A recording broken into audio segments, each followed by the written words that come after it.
Okay, we are going to start talking at this point about Chapter 13. This is solutions. You have notes. They are dim. If you want a better print job, you're going to have to print it at home. That's as much toner as we have left in the building, apparently, for the year. So, that's what I can do. You started looking at the solutions stuff you're all familiar with solutions. Let me start there. You have all made solutions, you have all handled solutions. You've been handling them all year in chemistry, but you've also been handling them out in the world. This is something that you have a lot of experience with. We're going to make it a whole lot deeper for you, but you have a lot of experience with this. So, at its absolute most basic, what is a solution? It's one thing dissolved in another thing. That's all it is. We talk a lot about whether or not something is capable of being dissolved. That's its solubility. We're going to work with solubility charts. This is another thing that's an ACT score booster because you're again using a chart or a graph that you haven't necessarily seen before to get information under a given set of conditions and very often changing conditions. So any substance that can be dissolved we call soluble. And we're going to talk a lot about solubility in this chapter and the next. When something dissolves, they very often, now this we're going to pick apart in just a second, it says they leave their solid, they become evenly distributed in the solution. So in that case, we're talking about a beaker or some other container with some chunk of solid in a liquid, and over time, those particles of the solid actually start to break off, and this chunk of solid gets smaller and smaller and smaller as more and more of those particles are dissolved in the liquid. Okay? And eventually we would expect that this solid would completely disappear, and we would just have liquid with evenly distributed, very small pieces of whatever used to be a solid in there. That's the simplest definition of dissolving. So, a solution is just a special kind of mixture. You separated mixtures in Chapter 2, I think. You did the physical separation lab, and you took a mixture. I gave you a mixture that contained 3 solid things. You heated it. The ammonium chloride sublimed, you were left with salt and sand, you dissolved the salt into water, and then you heated the water, you dried the sand. A solution is what you created when you rinsed the salt and sand with water. So it's just a special class of mixture, and a solution is a homogeneous mixture, and they have to be in the same phase. If you have 2 things that are in a different phase, it's no longer a mixture. So they've entered single phase. Okay, so that's what a solution is.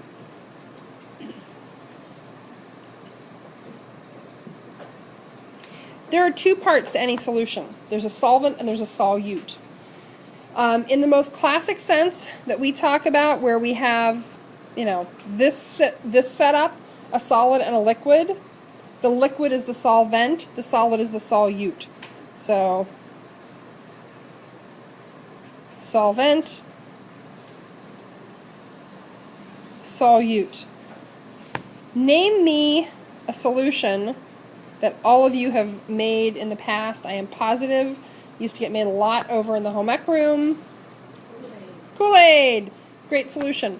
What's the solvent? Water.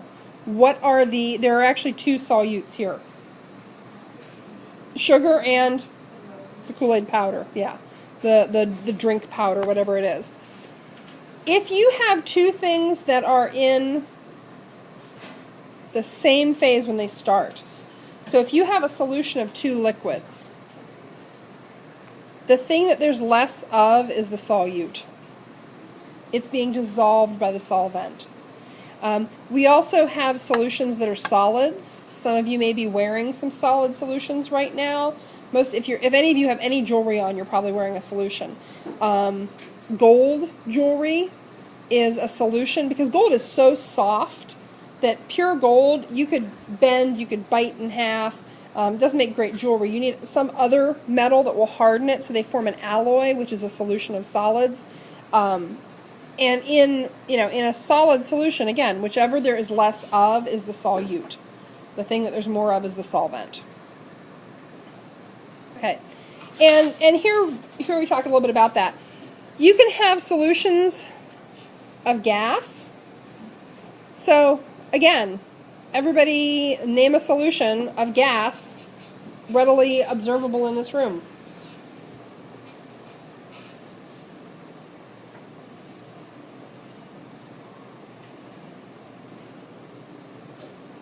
Yes. Probably. I'd have to look at the ingredients, but there's a more obvious one. You're sitting in it. The atmosphere around you. It's a gaseous solution. It's a solution because it's homogeneously mixed. Thank goodness we don't have giant pockets of nitrogen and carbon dioxide, and you would have to like duck from one island of oxygen to the next, or you'd drop dead. That would be tremendously inconvenient. Liquid solutions are the ones we're most familiar with. Those are the ones we think of most. And if somebody, me or anybody else says to you, yeah, we're going to make a solution, they're probably talking about a liquid solution. That's the one that we most commonly discuss. We can have solid solutions. We can have solid solutions in those. We're going to talk about those. If we have a solution, in order for it to be considered a solution, in order for it to be classed that way, whatever the solute is, it has to stay dissolved. If it's coming out of solution, that's not a real solution. And we're going to talk about categories of mixtures that look a lot like solutions but actually aren't. Solid solutions are the weird ones, and a lot of them are called alloys. Alloys are solid solutions of metals specifically. We use a lot of alloys in our daily lives. Like I said, jewelry is mostly alloys. Brass is an alloy. That's zinc and copper. And it was kind of, brass and bronze were kind of revolutionary things. They actually changed the way humans lived. We talk about Bronze Age civilizations. The point at which humans could alloy metals really changed things. Like I said, 14 karat gold is an alloy. Pewter is one. How many of you have seen pewter figurines? Or a lot of people have like the little battle miniatures. I know grown-ups who play with little battle miniatures, little pewter statues. Pewter dishes, pewter plates used to be pretty common. There was a time when humans ate off a lot of pewter. So pewter originally was 3 metals. Take a look at that list. Would you like to eat off those plates? No. People did throughout the Middle Ages. Pewter, so tin, copper, and lead are all things that can be alloyed at relatively low temperatures. They're totally accessible to medieval humans. Medieval technology allows you to make alloys of bronze, pewter, probably some golds, and so a lot of servingware and dishes were actually made of pewter. Forks, spoons. There was a lot of lead poisoning throughout history. The Romans were famous. The Romans actually made their water pipes out of lead, like just lead. It's easy to work with. You can shape lead at room temperature. You can melt it and cast it at really low temperatures. It's fantastic metal to work with. There are just these troublesome neurological side effects. So those are solid solutions. And the alloys are specifically metallic. The first kind of solution look-alike we're going to talk about, so these are things that are not solutions. A suspension is not a solution. Well, wait a second. It's not a solution in the classic sense that we typically think of. What did we say about solutions just a moment ago? That the particles have to stay dissolved. They have to stay in suspension. There. Now, here's the problem with a suspension. It's not a solution in that sense, though your book still considers it a form of a solution. This is something that will settle out. Okay, so this is a mixture that will not stay suspended. If you take rocks and sand and put them in water and stir it, can you get the sand to stay up in the water column for a little bit? Yeah. What's going to happen when you set it down and walk away? It's going to settle right out. And so that, sand in water is sort of your classic suspension.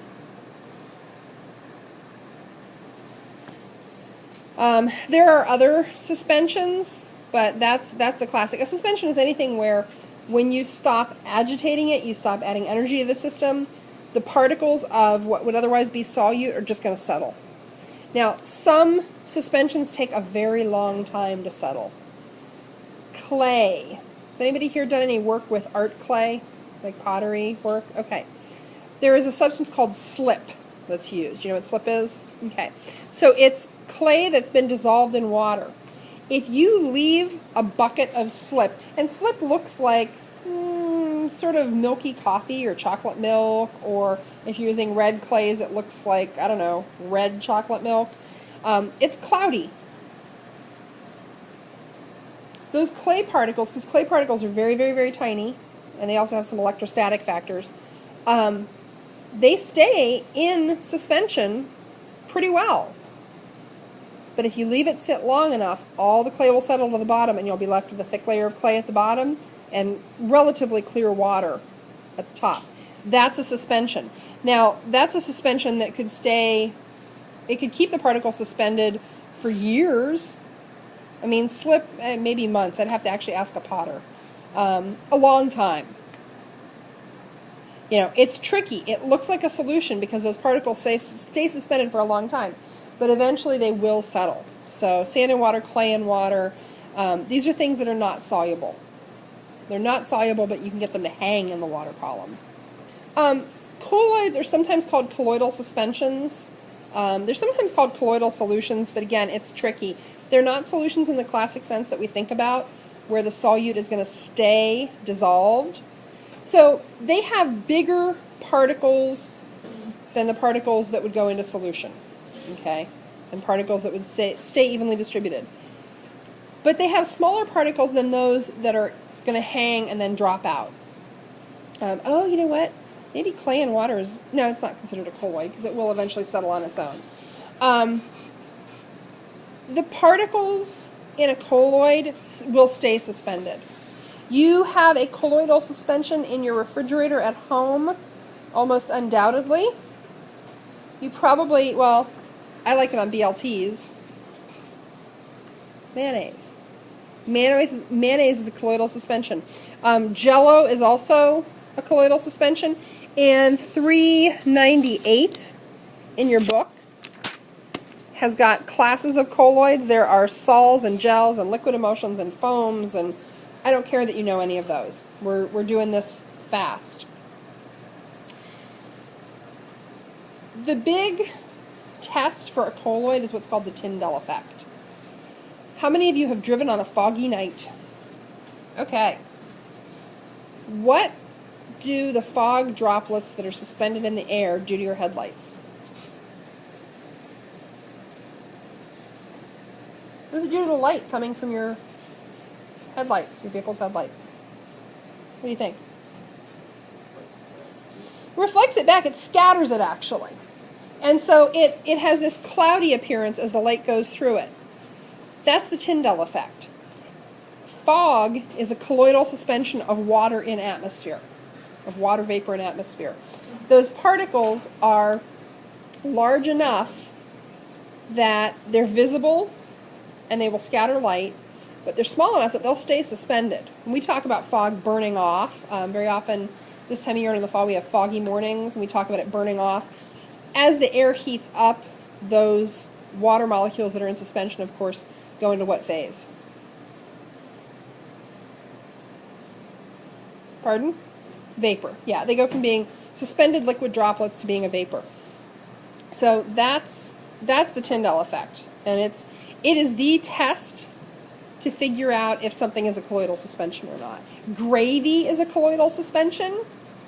Anything that uses cornstarch, cornstarch and flour. A lot of cream-based soups are colloidal suspensions. We eat a lot of colloidal suspensions. Jell-O is a colloidal suspension. Now, electrolytic solutions are those. Have we talked all about electrolytes in here? I think we reference it briefly at some point, but we're going to talk about it a lot in this chapter and the next. So, if you have something that you can dissolve, it will then conduct electricity, that's an electrolyte. Where have you heard the term electrolyte? Gatorade, Powerade, any of those. Replenish your electrolytes. That's because all of your muscular motions depend on electrolytic activity.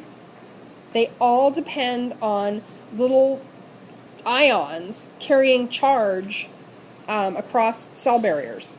And so without sufficient electrolytes, none of your muscles work, and that includes your heart and your diaphragm, which controls breathing. So they're kind of important. You don't want to deplete your electrolytes.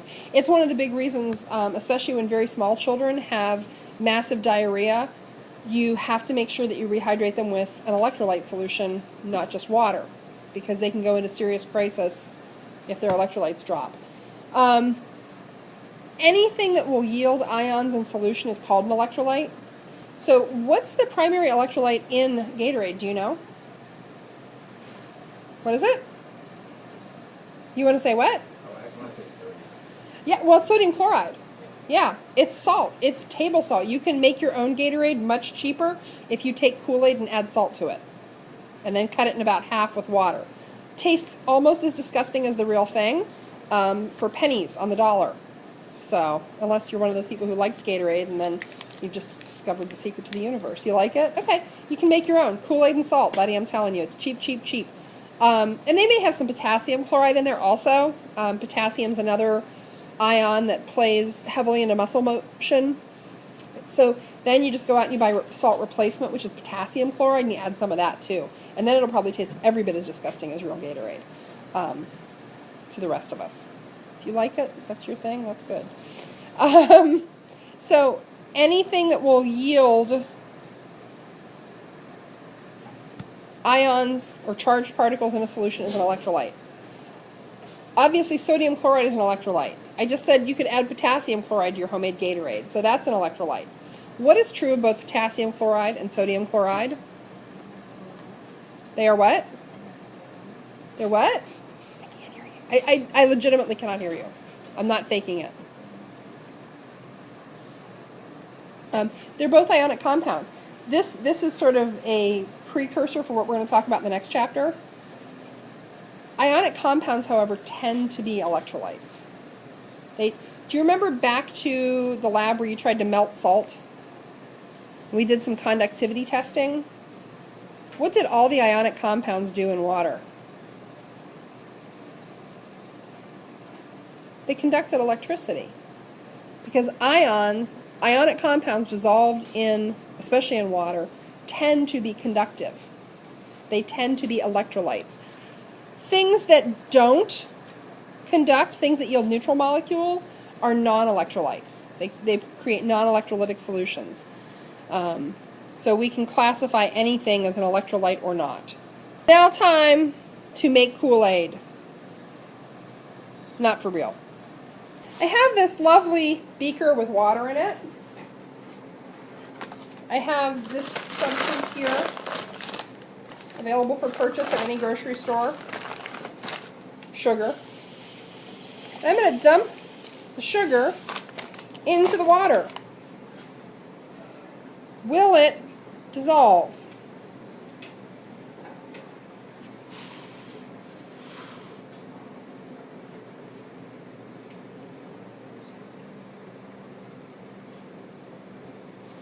Will it dissolve? Some of you are shaking your heads and going, no. What? It's a lot of sugar. We're sweetening it up around here. We're sweetening the deal. Will it dissolve? You've made Kool-Aid. Is there anything I should do in particular to get it to dissolve? Stir it! Okay. Which brings us to our second factor in getting a solute to dissolve in a solvent. Agitating the mixture. What do we do when we physically agitate the mixture? So with this stuff, I can, of course, I have a stir bar, and I can just drop the stir bar in and turn it on, maybe. And I can get it to agitate that way. If I was at home, I would have to use the old-fashioned approach of a wooden spoon or something. Okay, there we go. It's stirring. Okay. Anything else I could do? Heat it. Well, just so happens this is a Spin Master heating stir plate, so I can turn the heat on here. Yeah, heating the solvent will also increase the rate of dissolution. We're not going to actually drink this, don't worry. Some of you look really concerned. We don't drink anything that comes out of labware, don't forget. Does it look like it's starting to clear? Starting to dissolve? Okay. What do both stirring and heating have in common? Really? What are we doing with both stirring and heating? We're adding energy to the particles. We're adding kinetic energy. We're moving the particles faster. Whether we're doing that mechanically by stirring, whether we're doing that thermally, because heating is just adding kinetic energy, we're just moving the particles faster. The faster we move the particles of the solvent, the faster they can get around all the particles of solute and dissolve them. There's one we didn't cover, and the sugar I had today was in pretty good shape. Sometimes we have sugar that's like all hardened into one lump, one mass. Have you had this experience at home? What would you do? What would the first thing you would do if you had lumpy, chunky sugar? Break it. Yeah, you Alfred Hitchcock it. You stab it repeatedly with a wooden spoon until it's broken up. It's called Alfred Hitchcocking, in case you didn't know. Increasing the surface area of the solute that's in contact with the solvent is what you're doing there. And it's the same thing. You're increasing the number of water molecules that can contact the solute at every given point. So those are really the three big factors that affect dissolution. If we wanted to sort of summarize them, here, let's take a picture of it as it dissolves. And it's looking pretty good now. So if we wanted to summarize those factors, we could say, let's see, heat it, beat it, and shake it up. You know, or beat it, heat it, and shake it up. Those are the three things that will get something to dissolve faster. Remember equilibrium in terms of phase changes? Yes? Okay. There is something called solution equilibrium too. So here's the tricky part. For any solution, and here's my generic solution again, with my little specks of generic stuff relatively evenly distributed in it. Notice that some of those specks are larger than others. There are little pieces which are doing what we call recrystallizing. So we put a crystalline solid into solution. It dissolves up. We get all these little pieces. They're held in solution in the liquid.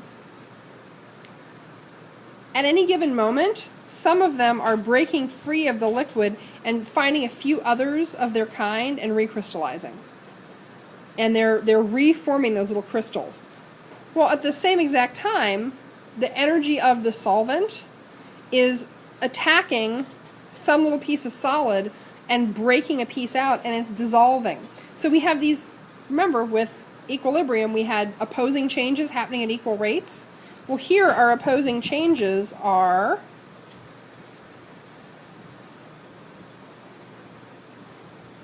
dissolving and recrystallizing. I didn't leave myself enough room for that. Recrystallizing. And we have those things happening at the exact same time, and if they're happening at the same rate, we say that this thing is at solution equilibrium.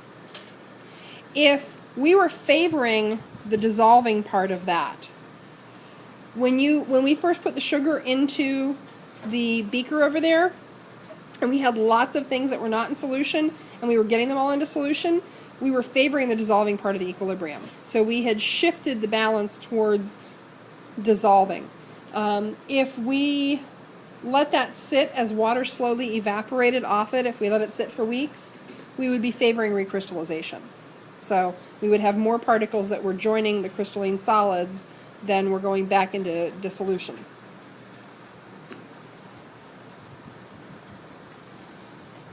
Okay. Saturated and unsaturated solutions. I'm going to talk about this, and then you're going to have a homework assignment, which is to watch a tutorial video on saturated and unsaturated solutions. This is the major way that we talk about solutions. Is it saturated? Is it not? So if you have as much solute as you can get in that solution dissolved, it can't dissolve anymore, it's saturated. Okay?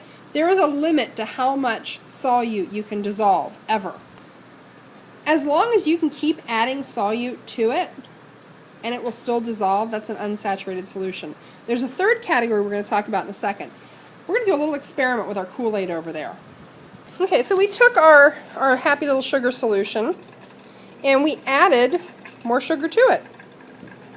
And it's back to cloudy, but it's spinning. It is indeed spinning, and the question is, will it dissolve? Can I get all that sugar to dissolve? And this is not a question with a known answer, because as you might have noticed, I didn't measure anything. I just kind of dumped a bunch of sugar in. Oops. Now, it's got two things in its favor in terms of dissolving the maximum amount of sugar. What are those two things? Heat and motion. Yeah, it's on a hot plate and it's got a stir bar in it. If anything will dissolve this stuff, it's this. Clearing, maybe, clearing. If it still looks cloudy, guess what? Sugar's not dissolved. So as long as it's still cloudy, that sugar is not dissolved. Now, I could add more solvent, but for a given amount of solvent, this is, possibly more sugar than we can dissolve. If we assume that this is not going to dissolve, and I'll take another picture to show you the progress this has made if you are watching this elsewhere. Or if you're here but you can't see, you can look up on the board. Okay, so it's definitely cleared up some. You can compare that before and after picture, but it's still pretty cloudy. What we may have done here is we may have exceeded the saturation point of the solution. So I may very well have exceeded the saturation point of the solution. And it's still going. It doesn't. Let's take one more picture for comparison. I suspect that I've just exceeded the saturation and we're not going to get any better. If it didn't come through earlier, your assignment is to go to YouTube or PB Works. If you go to the YouTube channel, search for Solutions Tutorial. That's it. See you tomorrow.